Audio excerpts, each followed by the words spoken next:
cause ya souffrance. Nalakisa cause ya souffrance.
Alléluia.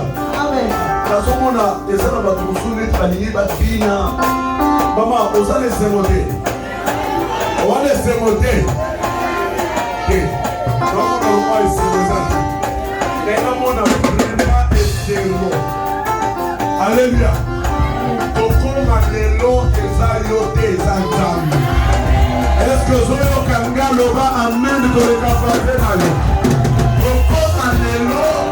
Ezayote ezanani Zambe. Lokola okoma lelo Zambe. Maman, musique est inamté. Est-ce que vous avez un moment de baka? Oui, les maîtres m'ont ramassé. Le maître m'a délivré. Et l'Éternel te bénisse. Il te donnera. C'est que ton cœur désire. Ah, il faut aller au Cameroun, le Cameroun, le Cameroun, ça fait bien. La Ligamona est ségo. Bon, on m'a dit, la joie de l'Éternel, c'est notre force. Donc, la Ligamona est ségo. Maman, on regarde les ségo au sale à l'élo.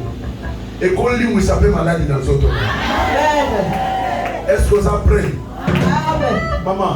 Donc, ça vraiment, mais ma biso vraiment, mais ma biso. Non, mon un anniversaire, le loba bina. On comme il est loyer sous terre.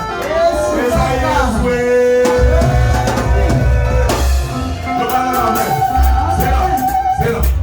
Ceux qui vont à Amazonia, yes. Ceux qui comme il est low, yes. So makako bimina ndako ti okomia o. Yes. Eza ba musuwa bimaki semeno bazonga te. Eza nani? Yes. Ah. Ya komoni Moïse matuta yemba kanze momoko. Ngala kanaka morso wa. Yesu yo motema malamu boye. Uta obanda kobo kolanga tino lelo yo lemba ngaite. ba blessure à vie na lelo ekoma lipamboli lobalo na mère makasi omemela na vie oyo tikala kosala te ndenge nalatela bana nzoto bolamu na yo elata ngai tina koma mobange yo kotikala nzambe na ngai nalaki yo donc tina kokoma mobange ya kotikala kaka nani nzambe na ngai oza pre ya kobina oza pre soko oza pre banda kokrie na bikelekele na biloko na maboko ozoprepa kepepo deya makasi koleka mutu aza pebe na yo nalobi prepa ale prepa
choses s'accomplissent. C'est pourquoi je le loue, il est capable.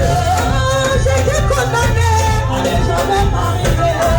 Mais je dis à lui, il a écouté mon voix. Avec son expression, il a couvert tous les lieux. C'est pourquoi je le loue, il est capable. Alléluia. Capable, Jésus est capable. Capable, Jésus est capable. Libéré, c'est le mot, et la chose s'accomplit. C'est pourquoi je le loue, il est capable.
Sois dans la joie. Surtout parce qu'on fêtait l'anniversaire. Tous les gens qui fêtent leurs anniversaires. On dit parcours. Il y a 2021. Vous savez le parcours de 2021. Regarde ce que tu as rencontré. Regarde les gens qui t'attendaient. Les gens qui vérité. Je te dis la vérité. Il y a que tu es mort. D'autres personnes. Il voulait toujours attendre. Que toi.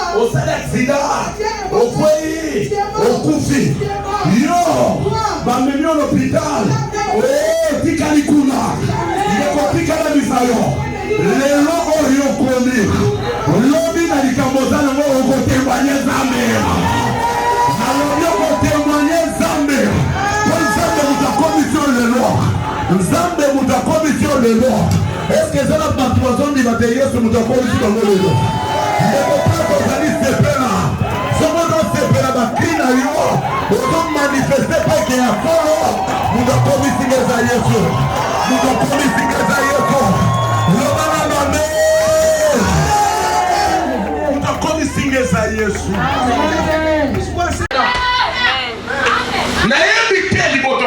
Je ne connais pas la famille d'où tu viens. Je ne connais pas les paroles qu'on a prononcées sur toi. Je ne connais pas les limites qu'on a mis devant ta vie. Hier, il y a des gens. On avait appelé ça Noël. Mais laisse-moi te dire quelque Ils chose. sont awa. Nous ici, Dieu pour célébrer le bébé de sauter. nous ne sommes pas venus célébrer les bébés de berceau. Dieu pour pouvoir comprendre là. Ils sont la terre.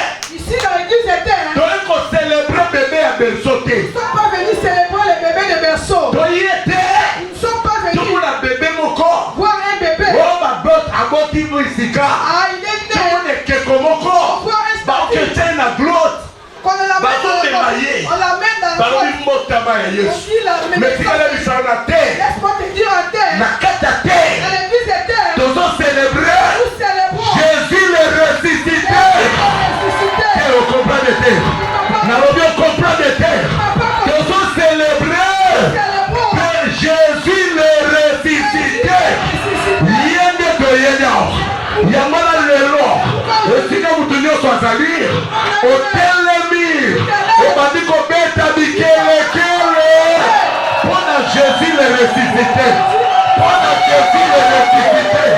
Pona Jésus le ressuscité. Jésus oyo. Aza lokola bato nyonso te. Aza lokola babebe ya berso te. Aza nzambe. Aza nzambe. Lokola ye aza nzambe. Na kati na biso tokoki kocelebre te ndenge bato nyonso babandaki kocelebre ye. Eza na bamosusu lobi babandaki kocelebre Jésus na molangi ya bien. Abi lelo Noël. Aujourd'hui c'est la Noël. Azwi molangi ya bien na Il a pris la bouteille de bec, il l'a mis à côté. Noël. La Noël. Abi lelo. Il dit aujourd'hui, Basi nyonso. toutes les femmes Bazayanga. vont être les miennes. Noël. La Noël. Asali nyonso esekele kosala po eza Noël. Il a fait tout ce qu'il Azwi a fait. bilongo, azwi bana kekangisa bango bafoto Il a fait pour prendre na des photos. bamonima oyo. Des monuments Ndeko qui tikala sont- biso eloko moko. Laisse-moi te dire une chose. Omoni bamonima nyonso omonaka Tous wana. les monuments qui sont là, Ezala na baincarnation ya baesprit ya bato il y a des bakufa. incarnations des esprits des morts. Eza na bato lele Il y a d'autres personnes. kaka lobi na Noël Seulement hier dans la Noël, bazwi sida. ils ont attrapé le sida.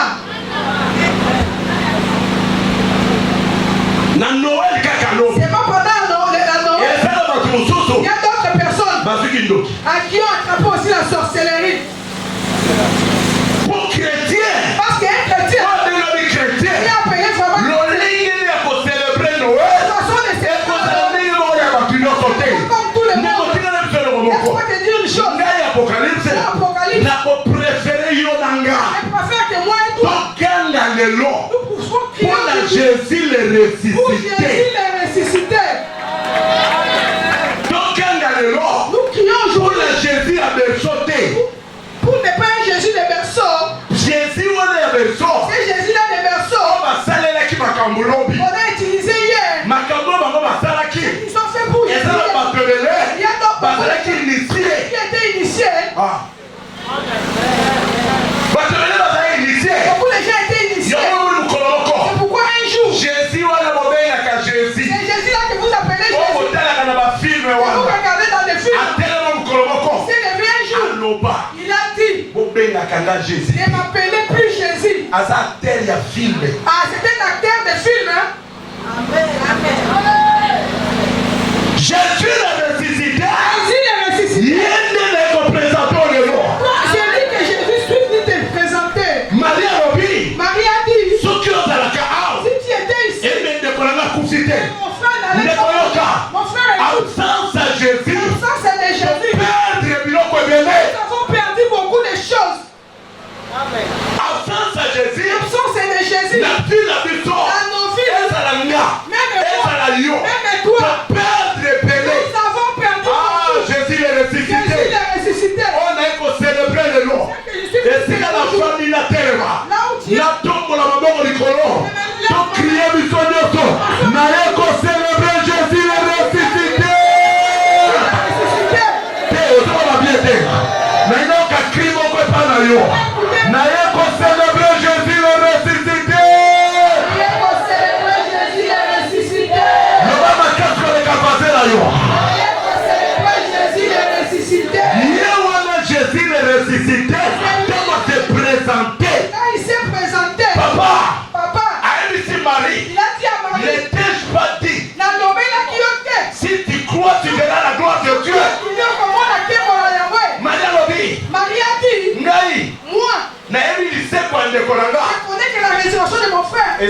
C'est au dernier jour. Oh, il y a le butin. Non, il lui a dit non. Comme tu m'as vu. Je suis la résurrection. Ah, Nazali, il sait quoi? Je suis la résurrection. Nazali, il sait quoi? Et la vie. Comme tu m'as vu seulement. Mon frère. Dans l'église, je vous dis une chose. Crois au Seigneur Jésus-Christ. Dis-moi la Jésus. Crois Dis-moi. au Seigneur Jésus-Christ. Jésus. Ne crois pas aux idoles. On a fait les faits partout. Tu vas chez la voir Jésus, on l'a placé au mur. Oh Jésus. Ça c'est pas Jésus. Nous avons une idole. Ah, c'est pas lui. C'est pas lui. Il des idoles par-ci par-là. Pour donner l'honneur à n'importe qui. Vous voyez les photos que c'est toi qui connais Jésus. Tu vas placer ça sur ton mur. Tu as dit que c'est Jésus. Qui t'a dit que c'est lui là Jésus? Ah, qui t'a dit que ce que vous mettez là au chapelet c'est Jésus?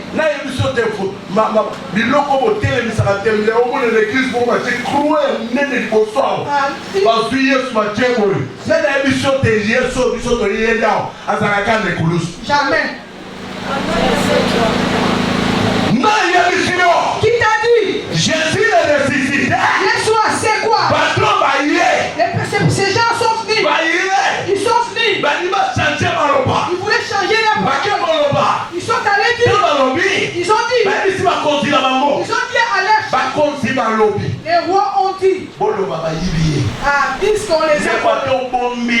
Même si tu me caches. Comme Jésus est Jésus. Il va toujours sortir.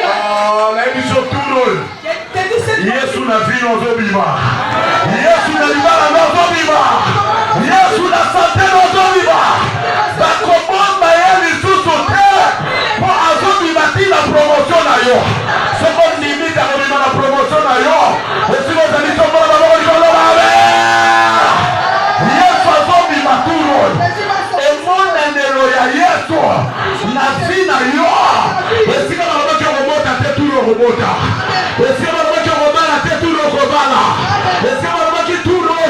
musala de kozana valeur te ngala yebiso turo kozana valeur loba amen koleka fazela yo ne ko pas la place au tali. Assis-toi là où tu es. Vanda. Assis-toi. Écoute, je vais te dire quelque chose. Moi, je réponds au nom d'Apocalypse. Apocalypse Mukasu Kefebe. Apocalypse Mukasu Kefebe. Amen. Amen. On me connaît. À d'autres personnes. Quand j'étais de l'autre côté, on m'appelait tonton. C'est le nom là de tonton. Ah, c'est ma mère qui m'a nommé. Apocalypse, c'est ça comme révélation. Apocalypse, c'est un nom de révélation. Amen. Apocalypse, c'est ça comme révélation. Apocalypse, c'est un nom de révélation. Je suis né d'une famille de 10 enfants. Si je vais vous donner cette chose maintenant, je vais vous dire une chose. Christ en nous l'espérance de la gloire. C'est pourquoi je dis à une personne, ne te néglige pas. Ne te sous-estime pas. La personne qui est debout, qui s'appelle pasteur, il était un voyou. Il prenait un médicament de téléma. C'était une personne qui était inconsidérée. C'est pourquoi aujourd'hui je te dis, tu es venu fêter ta fête de Noël. C'est que toi tu appelles Noël. Tu es venu à la fête de Jésus ressuscité. Jésus pour qui nous sommes venus ici. Et pour qui nous sommes venus ici. Il n'est pas comme d'autres personnes. C'est pourquoi je me tourne d'autres d'autres personnes, ils se précipitent. Qu'on puisse les connaître qui sont des pasteurs. Qu'ils connaissent qu'ils sont des encadreurs. Vous savez, la personne qui a Dieu, il se précipite de rien. Même s'il va dans une fête, il ne se précipite pas d'une chaise. Il ne se précipitera jamais. C'est pourquoi beaucoup de gens qui se sont précipités de la chaise, aujourd'hui, les chaises qu'ils ont préférées, on les a fait reculer. Les propriétaires de ces chaises, c'est pourquoi aujourd'hui, même dans l'église terre de production des miracles, je te donnerai un petit conseil. Ne te précipite de rien. N'aie pas l'habitude de se précipiter. Beaucoup de gens qui se sont précipités, vous allez voir avec 5 enfants. Pourquoi? Parce qu'il voyait que sa vie est en retard. Laisse-moi te dire, 2022. En 2022, ton retard va se transformer en bénédiction. C'est pourquoi Dieu m'a dit ceci. La chose qui t'avait dominé en 2021, toi tu vas la dominer en 2022.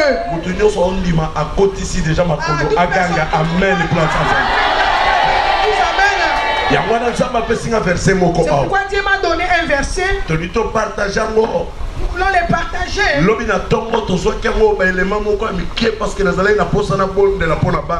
Hier on a pris des petits éléments parce que ça se trouve dans le livre de Jean. Jean 12. Verset 12. Verset 12.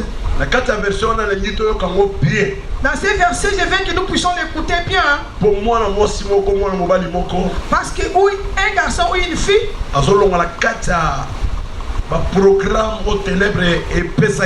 il va quitter le programme que les ténèbres lui a donné. À des petites minutes que nous allons faire dans la prière. Je te dis qu'en de moins de minutes, toi tu vas avoir une transformation. C'est pourquoi j'ai commencé par mon nom et la maison que je suis venu. Je ne suis pas l'aîné, je ne suis pas aussi le deuxième. Je suis ni le troisième. Parmi la famille de 10 enfants, je suis devenu l'aîné. Beaucoup de gens ne comprennent pas la vie. Mon frère, laisse-moi te dire. Dieu connaît le pourquoi il t'a envoyé ici. Dieu connaît pourquoi il t'a envoyé pour que tu puisses fouler tes pieds ici.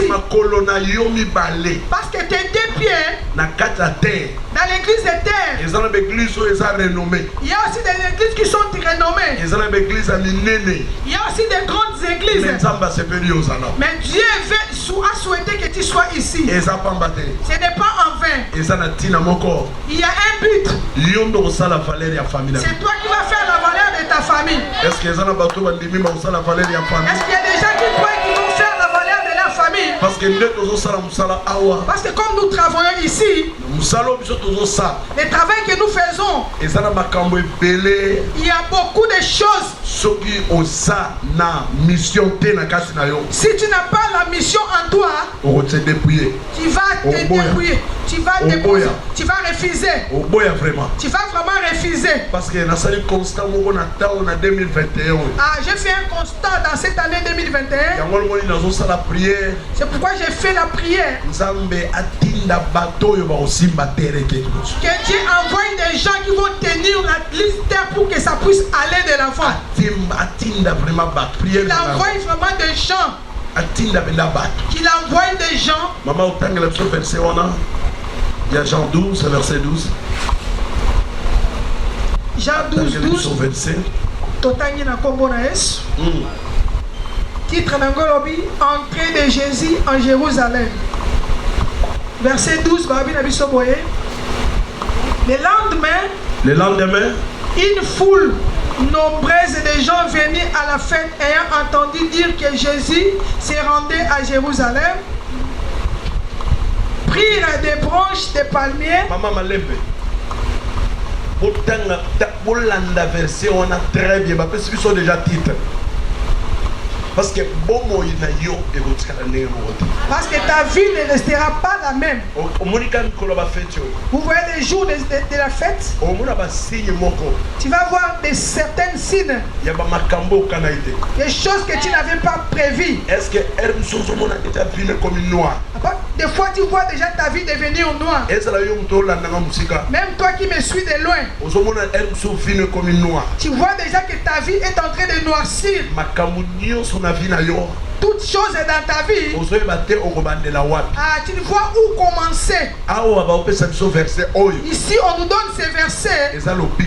C'est ta guérison. C'est pourquoi aujourd'hui toute personne qui se néglige ne te néglige plus.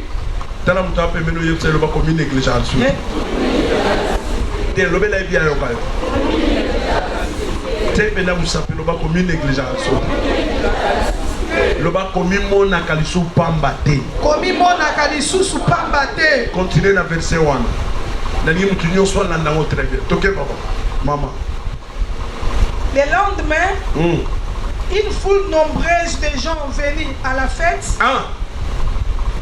ayant entendu dire que Jésus se rendait à Jérusalem, prirent des branches de palmier et allèrent au-devant de lui en criant Hosanna, béni soit celui qui vient au nom du Seigneur. Oya yé na kombo no côté. Mais apambolama. Oya yé na kombo ya Yahweh na Bible. Amen. Yo mutonyata wa lelo pona Yesu. Pambolama place ozali. Yo mutonyata pona Apocalypse terre. Onyata pona Yesu. Et si vous allez zala béni au nom de Jésus. Zala béni au nom de Jésus. Zala béni au nom de Jésus. Yamona moni na kata terre. Ezanayete Nyomuto se présentaka awa Mikolo nyoso Na moment nyoso Tika o vivre salaire Na yo na sukambula oyo Nyomuto yaka pona Yesu Oyaka pona mutu mososo te Olobi papa zala te Ngana kozana te. Moi je serai à l'église de terre. Zala béni. Sois béni. Il y a d'autres fidèles à l'église de terre. Ah, ils sont seulement les fidèles de dimanche. Ils sont les fidèles de dimanche. Pourquoi quand nous préparons toutes les choses, je dois vous dire la vérité. Ne sois pas seulement une fidèle ou un fidèle de l'Apocalypse. Que je sois là ou pas, c'est Dieu là qui est avec Adina Bala, qui est avec le couple là, qui est en Apocalypse. Il est ici. Et je sois là ou pas. Comme tes pieds la foule ici. Il donne déjà un changement. C'est pourquoi 2021, ça ne va pas se terminer comme ça.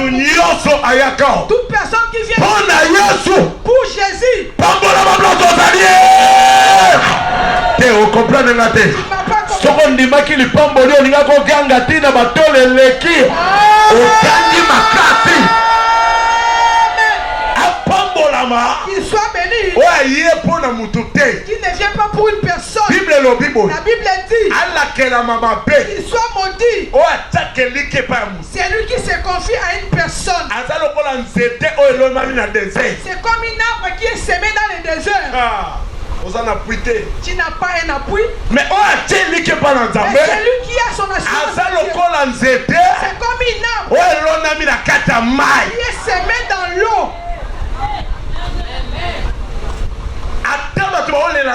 Même les gens pleurent la famine. Dans ta vie, tu ne vas pas pleurer la famine.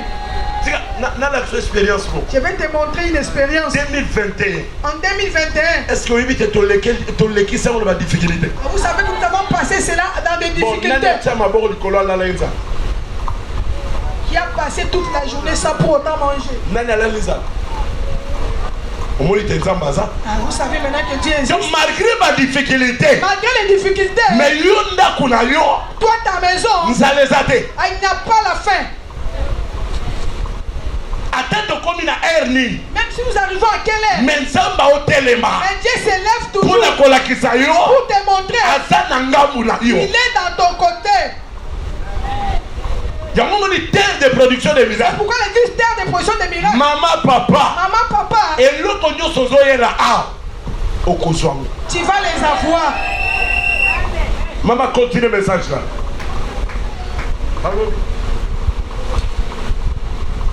Allô bien le remords. Prirent les branches des palmiers et allèrent au devant de lui en criant Hosanna. Béni soit celui qui vient au nom de Jésus, le roi d'Israël. Jésus trouva un anneau. Ils sont venus devant Jésus.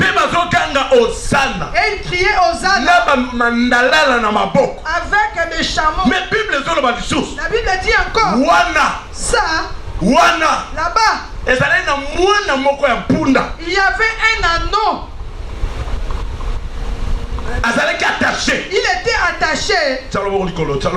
Lève ta main. Est-ce que tu fais vous savez que la fête d'aujourd'hui, il y a une libération qui entre dans ta maison. Là-bas, il y avait un anneau. Là-bas toujours. Quand les gens se réjouissaient, mais lui était là. Laisse-moi te dire mon frère. T'avais dit ici. De production de miracles. Terre de production de miracles. Ce n'est pas en vain. Ne trouve pas ça en vain. Parce que la personne qui a foulé tes pieds. Depuis ma jusqu'ici. Jusqu'ici. Partout d'où tu viens. La personne qui t'a mis que tu fous tes pieds. C'est Dieu. Si tu fais ou pas, ta vie ne restera pas la même. Ta vie va changer. On dit là, il y avait un anneau. Il y avait un anneau. Et il était là. Les gens se réjouissaient. Mais lui n'avait pas la joie. Là-bas, il y avait un anneau. Il était attaché. Jésus trouva un anneau et s'assit dessus selon ce qui est écrit. Amen. Il trouva un anneau. La Bible dit ceci. Il est monté sur l'anneau à travers ce qui était écrit. Qu'est-ce qui était écrit? On nous dit qu'est-ce qui était écrit. Il y avait un jour, Jésus notre Jésus. Laisse-moi te dire une chose. Comme tu marches là, il y a une prophétie. Ce n'est pas encore. Et ce dimanche, ce qui était écrit.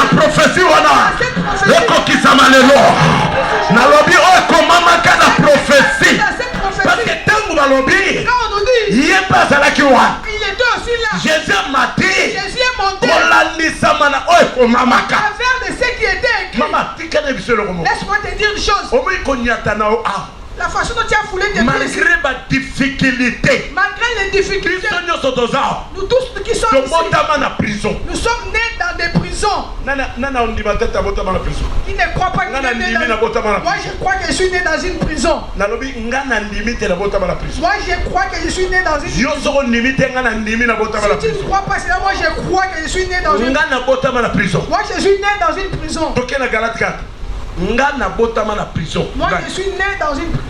Babi tango sikol akuti anowada. Papa, batubase belé. Pourquoi a préféré que kaka amata na likolo mona punda wa? Il y avait beaucoup de gens, mais pourquoi Jésus a préféré kango ponani? Il a préféré cela. A préféré kango kolandisa mana oeko mamaki. Il a préféré cela au travers ce qui était écrit. Ouais, comment maki? Ce qui était écrit. Ndekona ouais, comment ma? Mon frère, dans ce qui est Tu écrit. seras la tête. Oh, tu seras la tête. Non la qui. Okozamukila tête. On dit tête kozala mukila. Ah, le tête, Yakozamukila. Et c'est le cas. C'est déjà passé.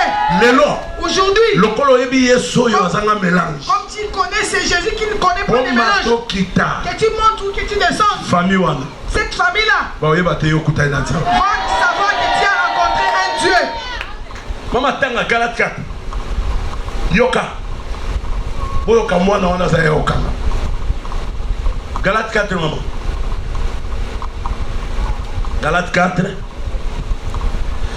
Galate 4.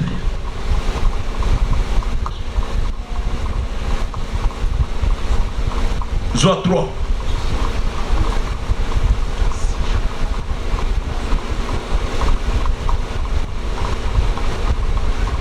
Galate 4. Ensuite. Galate 4, verset 3, Totani na Kombo na Yesu. Nous aussi, de la même manière, lorsque nous étions enfants, nous étions sous l'esclavage des rudiments du monde. Mais lorsque les temps ont été... Lorsque les temps est accompli. Maintenant, il est temps pour toi, mon frère. Lorsque les temps ont été accomplis, Dieu a envoyé son fils, né d'une femme, né sous la loi,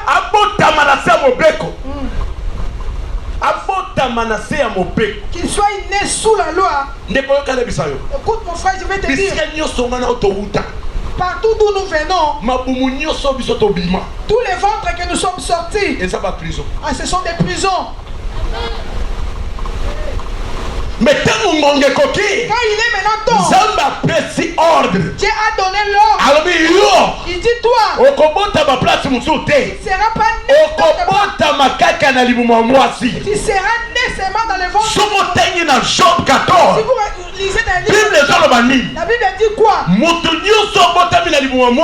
personne qui vient du ventre d'une femme, tes jours sont courts. Mais Dieu s'est réjoui que Jésus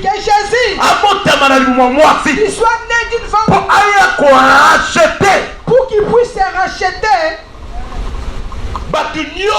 tout le monde qui est enfermé par cette loi. Vous voyez cet anneau-là, il est ici aujourd'hui. Il est ici aujourd'hui. Je ne sais pas les temps qu'on a mis dans la vie. Vous voyez la continuité de ces messages. Lisez ça bien. Vous voyez voir. Comme Dieu avait envoyé Jésus, il naît des ventres d'une femme. C'était, il y avait un but. C'était pas en vain. Lorsqu'il te connaît, il m'avait aussi vu. Nous sommes dans les troubles. Tout ce que nous faisons, ça ne tient pas. Job 14, maman, verset 1. Job 14,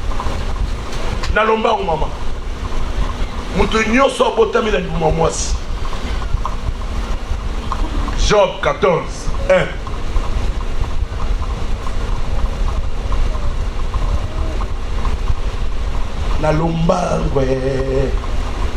Job 14, 1. Job 14, 1.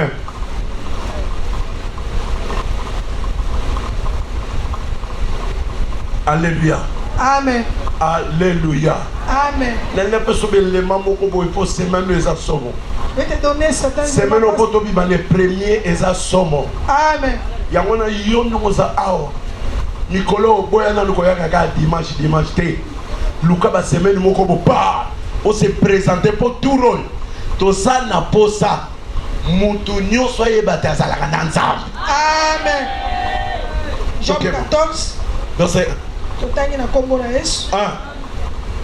L'homme né de la femme, sa vie est courte. Sa vie est bon alinga le lingolo bani. Bon ineza mo poussé. Est-ce que balobi bon ineza mulai? Yeah. Babi bon ineza. Mokuse. Toquel sous continue. Sans cesse agité. Sans cesse agité. Alléluia. Amen. Vous voyez une personne qui est sortie du ventre. À ces jours sont courts. C'est pourquoi nous, si nous voyons, il y a vu toutes ces choses. Il y a vu toutes ces prisons. Il y a vu toutes ces agitations. Dans sa façon de voir. C'est pourquoi je te dirais. Mais fête à Jésus le ressuscité. Et nous sommes venus à la fête de Jésus le ressuscité. Jésus c'est Jésus. Il n'est pas comme tout le monde. Il n'est pas comme tout le monde. C'est pour lui que nous sommes. Jésus a un mélange. Jésus qui ne connaît pas les mélanges. Là-bas dans le livre de Galates. Maman continue Galates. Nebisa place on a bien. Mutunyo soyokanga.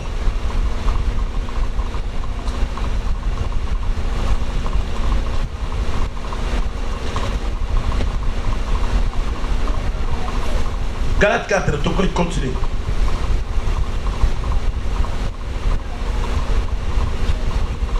Au 4, 5. Verset 5. Ah. Afin qu'il racheta ceux qui étaient sous la loi. Ah. Afin que nous réquissions l'adoption. Verset 6. Verset 6. Et parce que vous êtes fils. Parce que vous êtes fils. Dieu a envoyé dans nos cœurs. Papa mwana wana ya punda azalai mwana to azalai mama azalai mukolo. Parce que vous êtes fils. Dieu a envoyé dans nos cœurs l'esprit de son fils. De quel cri Abba Père. Donc ils sont pas battus. Ce n'est pas en vain. Il y a mon attente pour la terre. Pourquoi quand tu viens sache-le bien. La personne qui a Jésus, Aza condamné à Kobonga. Il est condamné à réussir. Quand Jésus il est né du il est venu pour annuler ces lois-là, condamnation. Il s'est levé contre nos vies. Si tu me donnes un message, tu me manges jamais. Tu me donnes aussi les signes de ces messages. Dieu, avant que nous arrivions les premiers, montre vraiment en nous qui est vraiment Dieu. Montre vraiment toi tu es Dieu. Parce que quand on a mis la vie dans la vie d'une personne, mais Jésus dit seulement dans ses ventres je dois sortir de là. Quand je vais sortir pour annuler la condamnation qui criait. Alors tu n'es plus esclave. Maman, tanga bibi, tanga ezawan. Toke, kana galato. Verset 5. Ah. Verset 6 plutôt. Ah. Et parce que vous êtes fils, Dieu a envoyé dans nos cœurs l'esprit de son fils qui crie Abba Père. Ah. Ainsi tu n'es plus esclave. Tu n'es plus esclave. Mais fils. Mais fils. Tu es fils. Si tu es fils. Tu es aussi héritier par la grâce de Dieu. Si tu es fils, tu es héritier. Héritier ne souffre pas. Héritier ne souffre jamais. Quel que soit les blessures de ses héritier.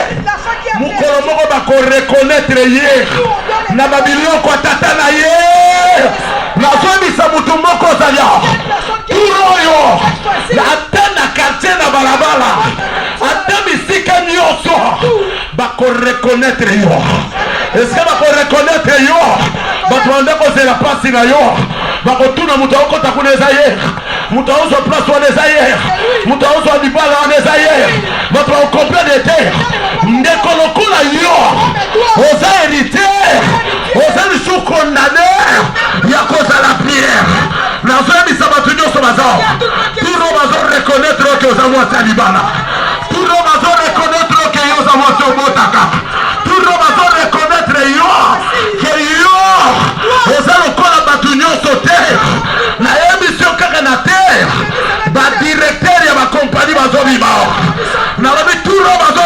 reconnaître yo? Est-ce que nazo ba na mutu moko? Na lobi no papa, tout le monde reconnaître yo. Na lobi tout le maman moko ba so reconnaître yo. Ba lobi héritier. Dieu a envoyé na kata mitema dans nos cœurs. Na mitema na biso. Dans nos cœurs. Esprit ya mwana na ye. L'esprit de son fils. O eso crier Abba Père. Qui crie Abba Père. Abba kiti. Il a ajouté. Ngai na yo.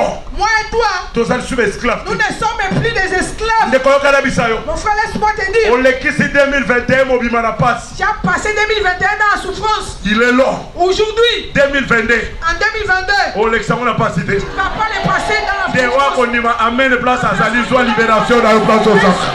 Na lobi na yo 2021. On lekisi yango na passe. Eza na bambassade. Eza na babapoye. Makambo nyonso yo ozosala. Ozo comprendre te vie na yo. Mais tingana biso 2022. Esika nzambe alobeli nga. Alobi eloko domine okokai kodomine te. Napesi yango dominango. Yango na nayebisi mutu moko ozali awa. Papa moko ozali awa. Turo oyo eloko ematelaki oyo nde ozomatela yango. Eloko ematelaki oyo nde ozomatela yango. Eloko ematelaki bana na yo oyo nde ozomatela yango. Turo oyo ozomarche likolo ya célibat, likolo ya pauvreté, likolo ya stérilité. Ozomarche likolo ya humiliation. Soko bande kodépendre turo bato wana bakoya koluka yo. Oh Jésus, nzambe alobi nayebisa mutu moko oyo adominaki yo turo ozodomine ye. Oyo bande komonela turo oyo ozomonela ye. Oyo bande komatela turo oyo nde ozomatela ye. Est-ce que nazoloba no place ozali? Nzambe ayebisi Jérémie, je rendrai ton nom grand. Ayebisi alobi nakokomisa yo une forte muraille de reins. Ils te feront la quai, mais ils ne te vaincront pas. Est-ce que mutu moko azondima fete ya lelo? Azondima fete ya Jésus-Christ ya lelo? Nazoyebisa yo okozala esu esclave te. Nazoka posa na sakola likolo mutu moko. Nazoyebisa yo bataille ya pasi. Le temps de souffrance. Eleki. C'est déjà passé. Bataille ya pasi. Les temps de souffrance. Eleki. Sont déjà passés. Nazoyebisa vérité. Je te dis la vérité. Kaka nazoloba. Comme je parle là. Omoni ndakuno wana. Mikolo omona ngo muke. Po makambo esalama. Esalama na luteba ndo bando sambela. Ngala tomboli loboko likolo. Yamba prophétie au nom de Jésus-Christ. Nazoyebisa yo. Je te dis. Turo. Cette fois-ci. Okoloba te na ambassade ndeko luka yo. C'est l'ambassade qui va te chercher. Nazoyebisa yo. Je te dis. Ezali kamba ko dominer.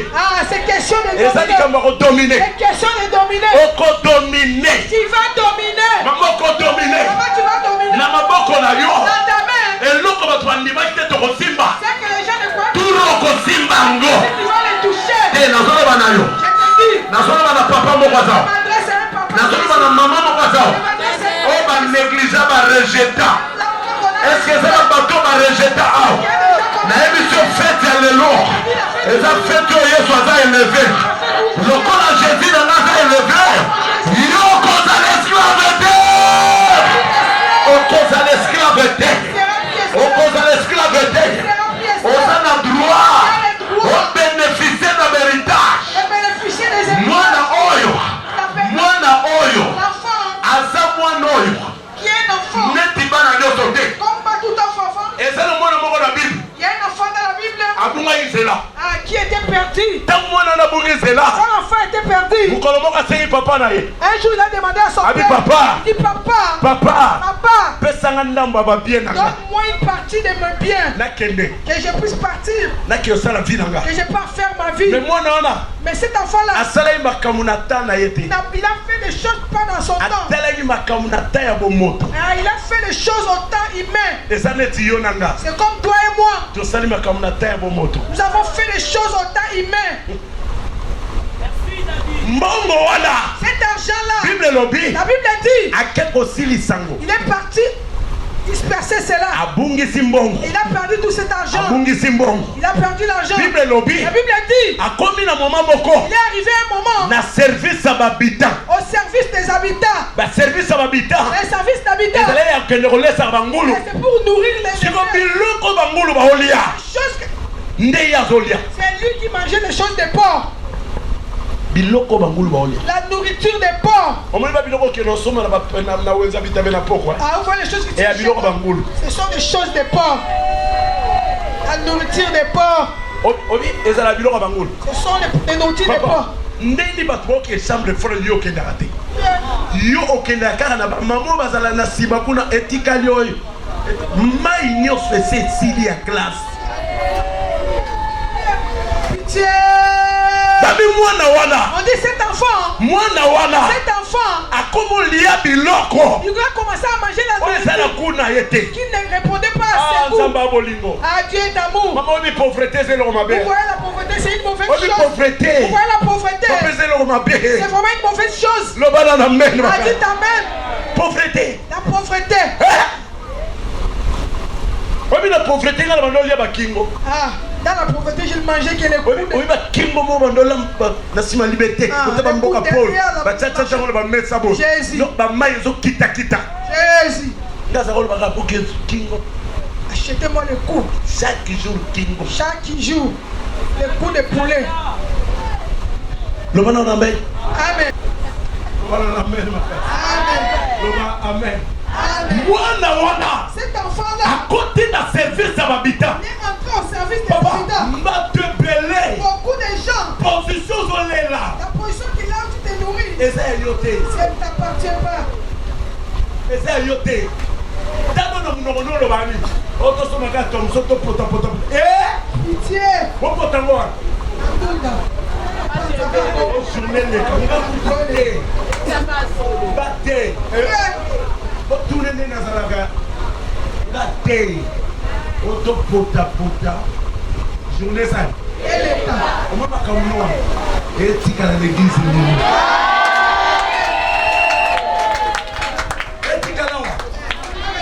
Les autres tika là. On va rester ici. Quelqu'un n'est au yard. Comme nous sommes venus là. Le va ma casse est tika là. Le va ma casse pour les capacités là. Maman boka ganga ma casse pour les capacités là. Les autres tika là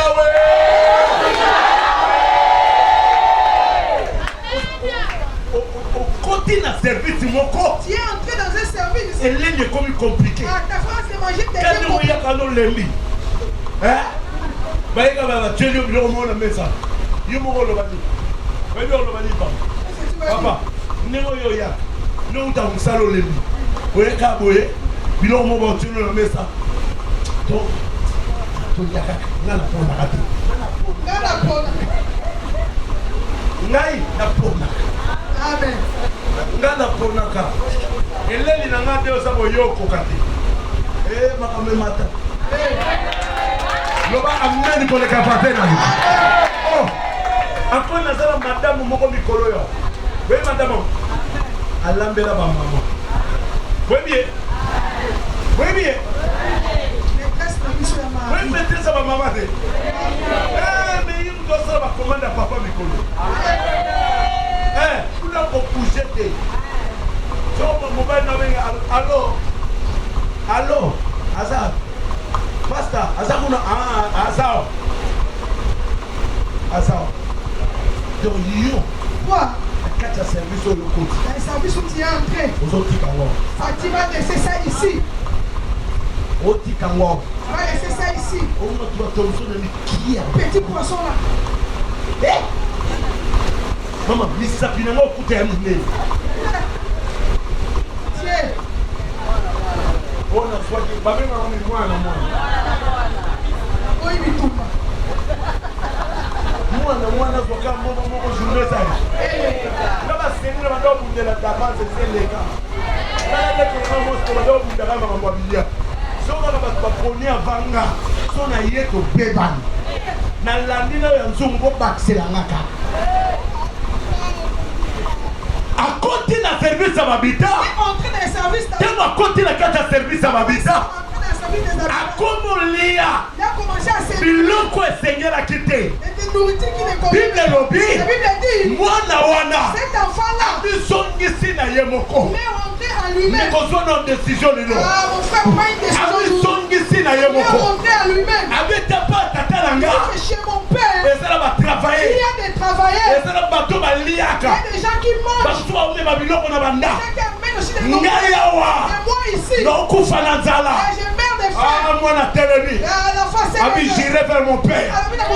Et non pas du la bosso. première Et chose, c'est pas si ça na message. ça m'a fait réjouir la Abi na telema. Il dit, je me lève. Na telema. Je me lève. Non que papa nanga. Je vais chez mon père. Na kwa bisa papa nanga. Je dirai à mon Na père, sumuki. ah, j'ai péché. Na sumuki. J'ai péché. Et non kwa du bosso. La première À chose, reconnaître ma bien aye. reconnaissez, Moi na bimia bandiko ya. l'enfant est sorti. Bible lobi. La Bible dit, Moi naza musika. l'enfant était de loin. Oh. A musika. Il était loin. Mais loko salagi. Mais la chose qui faisait, T'attendais la porte. T'attendais la porte. son papa était à la porte. T'attends le mimono yanga. Il dit que mon enfant, moi, Attends ma beza. même s'il y a quelque chose de mal, Na koti na busotote. je ne peux pas les laisser dans la boue. Na koti na busotote. Je ne peux pas les laisser dans la souffrance. Ça na expérience boko. A fait une expérience. Ça na bana na yo. Regarde dans tes enfants. Atomoni akwe na se. Même si tu les vois tomber par On terre, sala gani. qu'est-ce que tu fais? On sala gani. Lelo. Aujourd'hui, Malgré ma bena yo. malgré tes péchés, Yesu alibi ayamba yo. Dieu a souhaité de te recevoir. Yesu alibi ayamba yo. Dieu souhaite de Ndenge azo t'accueillir. yambelo leno. Comme il t'accueille aujourd'hui, Azo yambo ndenge yambela ona il mbi. t'accueille de la façon dont il ne t'a jamais Azo accueilli. yambo ndenge na yamba Il ote. t'accueille de la façon dont il ne t'a Tala pas. papa. Regarde papa, Aye. il est venu. Tango aye. Quand il est venu, Akwei na saba kola il papa. a tombé sous les pieds de Abandi papa. koloba abandi Il koloba. a commencé à parler. Mais tata lobini. Mais papa, qu'est-ce qu'il a dit? Boye langa robe. Amenez-moi la robe. Robe ngo balata lila. Non, une Robe robe ngo balata est lila. Omoni dimanche Vous leno. voyez le dimanche d'aujourd'hui, Tata lobi. le Père a dit, Eloko opeso leno. ce qu'il va te donner aujourd'hui, Eza eloko balata na mti. c'est une chose qu'on n'a jamais portée. Yango na opesa yo. C'est ce qu'il va te donner. Oya opeso leno. C'est ce qu'il te donne aujourd'hui. Soki eza guérison. Si c'est la guérison, Soki eza réussite. si c'est la réussite, Soki eza progrès. si c'est le progrès, Ozoso ngo na pete. tu vas les avoir avec facilité. Ndenge ozoswela ngo. La façon dont tu vas l'avoir, Ata bato basali makita. même si les gens se réunissent, Oyebi ke mwana bapesi kaka elamba te. on n'a pas donné seulement la robe. Basaleli ye na fete. On a fait une fête pour lui. Oyebi te vino ndenge eza wana. Vous voyez comme ta vie est là. Vino ndenge eza wana. Comme ta vie est là. Bato nyonso bato ebele bayinako. Oyeba ntina bato bayinelako. Vous savez pourquoi beaucoup de gens te haïssent? Oza ndenge moko na bango Tu te. n'es pas comme eux. Oza moto orekonnaîtaka mabe na yo na facilité. Toi tu reconnais tes péchés. Oyeba reconnaître mabe na ye. Me ndeko na ye akokai kosepela te. Ndenge nini nga navanda kala awa basaleli nga feti te. Me basalela ye. Ndeko tikela biso yo. Dimanche lelo oza biso esclave te. Oza na droit héritage ya tata na yo. Soko ndimi amen. Osiko ozali zwa libération ya bahéritage wana. Oza na droit. Papa tala mwana oyo asali mabe. Mais papa kotisi eka le héritage. Et papa lui a fait entrer dans l'héritage. Bongo ngayo. Alors nous, Tata kotisi le héritage. le Père lui a fait entrer. Yamala mitango za mwana nga. Quand tu es mon enfant, Lelo aujourd'hui, makambo échangé. les choses vont changer. Nangonga mukeya ya. À bon de temps. Préparez biso adoration. Ngai nde nazalia. Nazobisa mutu nyonso Il y ya. a tout le monde qui est Oza ici. biso esclave Tu te. n'es plus esclave. Nalobi oza lisusu esclave Tu te. n'es plus Kaka esclave. nde tozoloba awa. Nayebisi yo. Oza na droit ya héritage. Héritage ya tata na yo. Ozobima nango awa lelo. Ah, héritage ya tata na yo. Yango nozobima nango lelo. Mwana akendaki abungisi nyonso. Me papa na yambi ye. Bongo ngai na yo. Lelo esengo moko ezokota na kati na yo. Esengo moko ezokota na kati na yo. Pour héritage ozobénéficie nango lelo. Lobi te. Ata bapimela yo nyonso.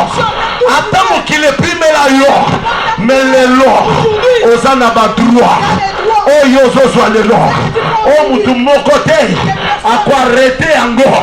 Oza na badroit ata na famille na bino baloba te yo na lopango wana oko bénéficier te baloba na héritage à tata na yo oko bénéficier te mais na veut biso le véritable tata oyo ayeli lelo kombo na ye Jésus-Christ de Nazareth alobi na ye biso lelo yeyo oza na droit ya bahéritage oyo libota bakoki kopesa yo te ye azopesa ngo lelo. Il y a des gens ici. On leur a dit, tu n'as pas le droit de l'héritage de notre famille. Tu n'es pas. Si tu commences à parler, il commence à chercher où te détruire. Il commence à chercher où te détruire. Nous voulons prendre un temps pour adorer notre Dieu. Comme il nous a fait revenir dans nos héritages. Il nous a fait revenir dans nos héritages. Combien de temps on s'est la vie? Je ne sais pas combien de temps tu as fait dans la vie. Il y a d'autres enfants qui sont ici. Ils restent plus chez leurs propres parents. Il y a d'autres qui se sont retrouvés dans des riz. Comme moi. Mais je te dis une chose. Ne désespère plus. Et la foi est rentrée dans l'héritage de ton père. Tu es rentré dans l'héritage. Et tu fais louper.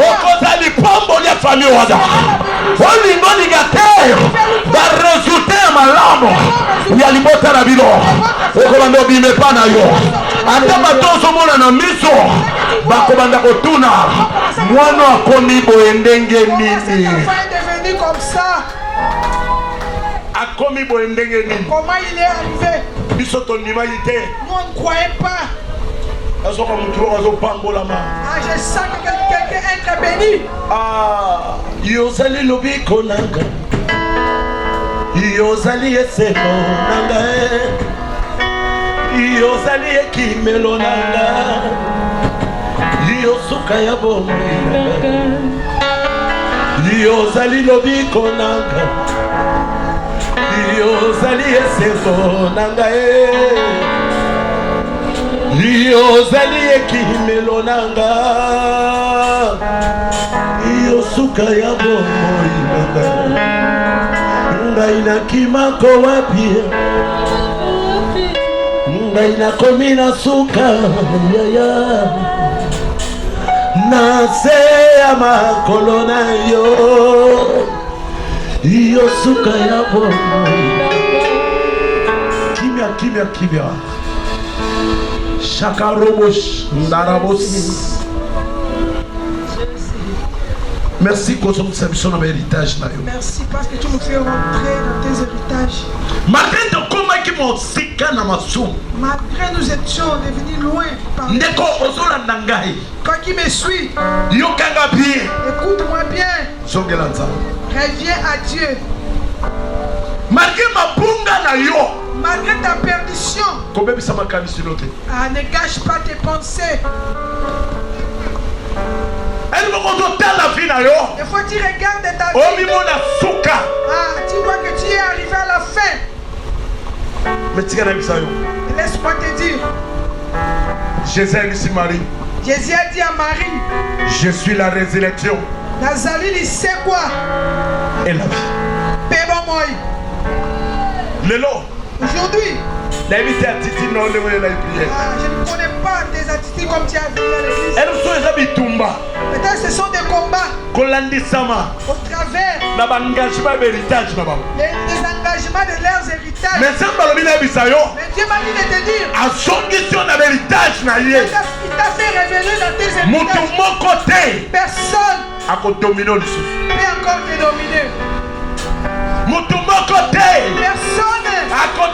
Personne va encore te dominer. Regarde cet ado.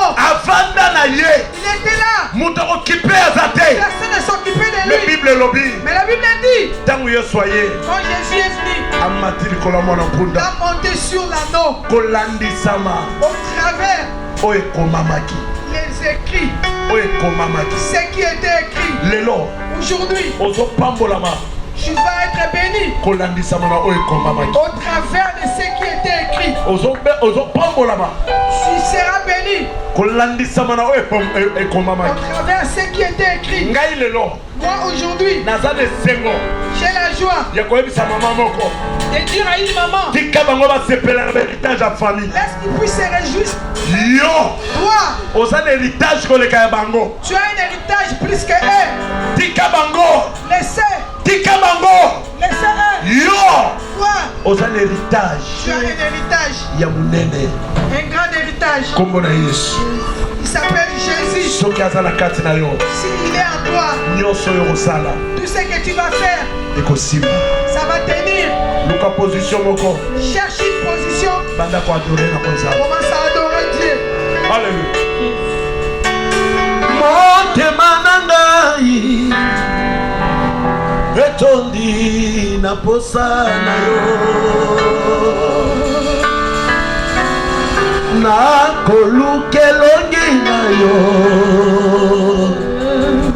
kolo mimonisa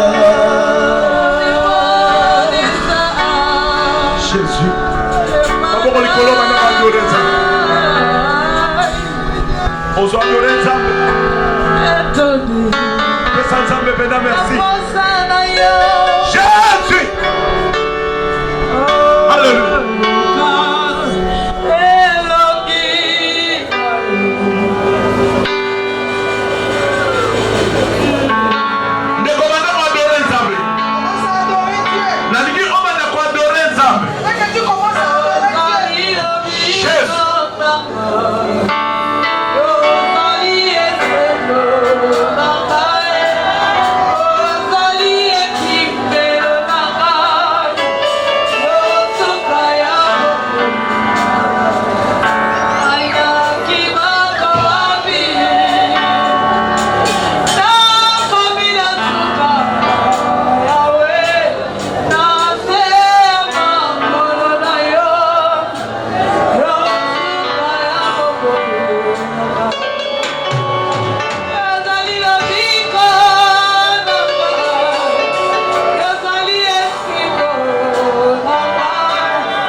Jésus.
Yesu no mata. Yesu.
Nous sainteté à ton nom, Saint, l'éternel. Oh, Dieu des armées.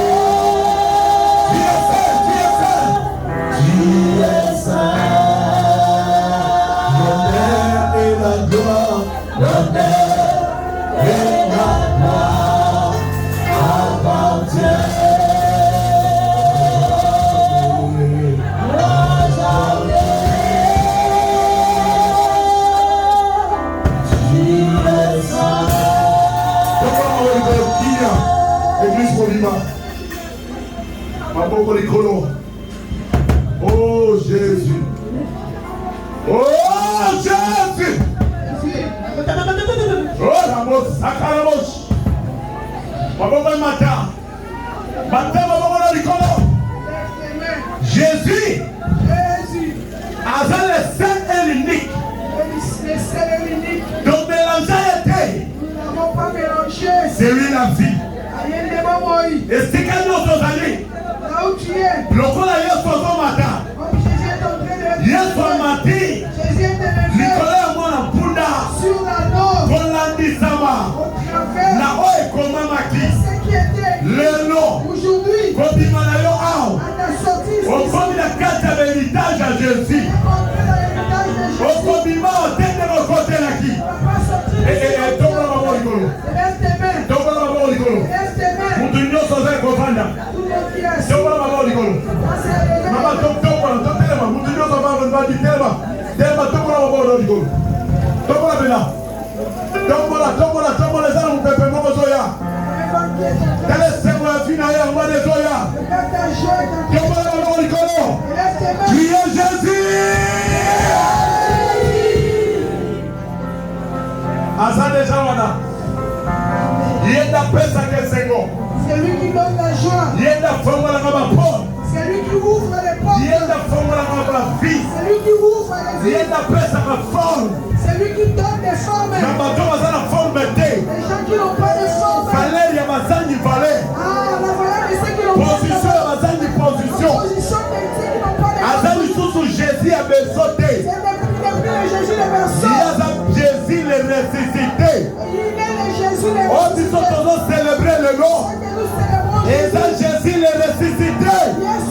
C'est quoi? Et ça, Jésus Ce n'est pas Jésus. il y a berceau. Jésus le berceau. Oh, ça, Jésus le ressuscité. C'est lui le Jésus le ressuscité. Jésus le ressuscité. C'est quoi? Regardez le troisième jour. donc moi, tu qualifies. Et ton bois restait vide. Yewana. C'est lui là. Yewana. C'est lui là. Yewana. C'est lui là. Nous avons libéré le nom. Yewana, nous avons libéré le nom. Yewana, nous avons libéré le nom. Yewana, nous avons libéré le nom. Aujourd'hui, On compte hôpital T. tu ne vas pas être hospitalisé. Diminuez volume.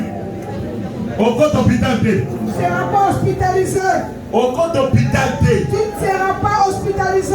Et ça, la maman m'a Il y a une maman qui est ici. m'a préparé. On a préparé Na ma fête yo. pendant cette fête, Ma fête ignos. toutes les fêtes. Yo me la kaba kisi. Toi qui prends toujours des médicaments. Me fête à touro. Mais là, cette fois-ci, Oh, me la kisi te. tu ne vas pas prendre les médicaments. Nena tongo na mo na la kolo. Comme je lève mes mains. Zala libéré place osa. Sois libéré là où tu es. Zala libéré place osa. Sois libéré là où tu es. Oh nyoso. Oh nyoso. Tout ce que, Ayebite. tout ce que tu Nicolas ma fête. pendant les fêtes, Écoute à quelqu'un à l'hôpital. ah, ça me trouve toujours dans Kaka place ozawa. là où tu es. Swelo ko mo tala ditungo. Pas quelque chose qui met dans les Kaka papiers. sikol. Maintenant, Lelo. aujourd'hui, Ozwa nilelo ko msute. tu ne vas pas nier autre chose. Ozwa nileka projet na bango. Tu vas annuler leur projet. Ozwa nileka projet na bango. Tu vas annuler leur projet. Awa oko dépenser joute. Ici, tu ne vas plus. Lokolo songi na héritage à Jésus. Tu es rentré dans l'héritage de Jésus. Oyo eza projet na bango ya mabe. Tous ces comme là, mauvais projet, ekokisama te. ça ne va plus se réaliser. soki bango bamesana Ils sont habitués de vie na yo que ta vie, ezalaka ya bazembi kolongwaka qui est toujours des bazembi avantages, elongwaka kaka qui est toujours des avantages. lelo Aujourd'hui, On continue l'héritage en Jésus. Qui est entré dans l'héritage de Jésus. On continue l'héritage en Jésus. Qui est entré dans l'héritage de Jésus. Alors, nous sommes esclaves. On est esclaves à maladie. On est esclaves à rebondir sa maman. On est esclaves à rebondir sa mobilité. On est esclaves à rebondir sa moissité. On est esclaves à rebondir sa banane à l'ibumouté. Quand on est dans le déplacement, n'ayez pas de miracle, les autres côtés dans les autres langues. Quand on est un miracle, les autres côtés dans les autres langues. Quand on est un miracle, les autres côtés dans les autres langues.